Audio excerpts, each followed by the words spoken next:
Si on regarde les résultats au niveau national, finalement, nos électeurs ne se sont déplacés. Les électeurs qui ne se sont pas déplacés, c'est une partie des électeurs FN, l'électorat aussi LR et PS.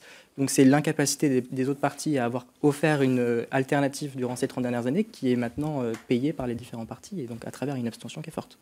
Vous avez des estimations, d'abord, sur cette première circonscription, justement ? Alors, je n'ai pas de résultats définitifs et avant que je parte, mes équipes n'étaient pas capables de pouvoir les fournir. Ce qui semble être défini, c'est que je serai au-dessus des 30% et après, je ne sais pas contre qui je pourrais être confronté pour l'instant. Peut-être que Mme Fournéron, qui vient de nous rejoindre, pourrait apporter un petit peu plus d'informations. Valérie Fournéron, quel est votre sentiment ce soir quand on regarde les premières estimations nationales? Tout d'abord, le PS est très loin derrière France Insoumise, par exemple. Oui, d'abord le raz-de-marée, la République En Marche qui était attendu, est là, au soir de ce premier tour, avec aussi, peut-être d'ailleurs que comme il était attendu, il y a une abstention extrêmement forte sur ce premier tour d'élection présidentielle, législative, pardon. Je crois qu'il y a ce soir, tout de même, à l'issue de ce premier tour de scrutin, un véritable risque pour la démocratie. Qu'il y ait un parti unique avec une majorité effectivement très importante, très inexpérimentée.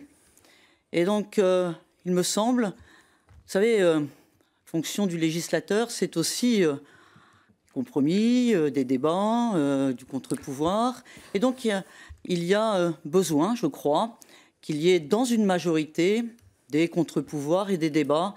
Et donc, il y a sans doute ce soir, avec ce résultat très important, on annonce plus de 400 députés La République En Marche, un contre-pouvoir peut-être qui ne sera pas suffisamment présent dans cet hémicycle. Guillaume Penel, tout à l'heure, parlait de remise en question.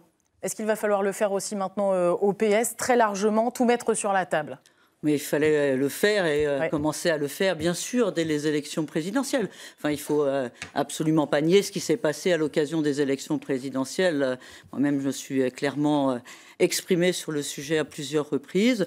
Les Français ont d'abord dit, finalement mis dehors les deux grands partis de gouvernement de la Ve République, le Parti socialiste et les Républicains.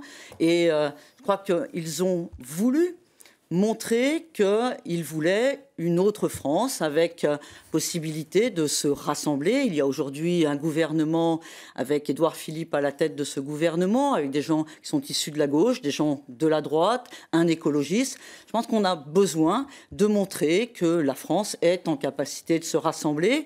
Je n'ai jamais fait partie des gens sectaires et en même temps, je crois fortement à ce qu'une solidité d'une majorité, elle vient aussi de parcours divers pour construire cette majorité et qu'un grand raz-de-marée peut être un risque pour le débat, tout simplement. Est-ce que vous ne payez pas, vous, en général, à gauche, au PS en particulier, mais on pourrait évoquer d'autres formations politiques de la gauche, le fait, par exemple, d'avoir quasiment, mais c'est vrai aussi à droite d'ailleurs, gommer votre appartenance au Parti Socialiste. Si on prend votre profession de foi, pour trouver le sigle Parti Socialiste, il faut tourner les pages, c'est à la fin, c'est tout petit.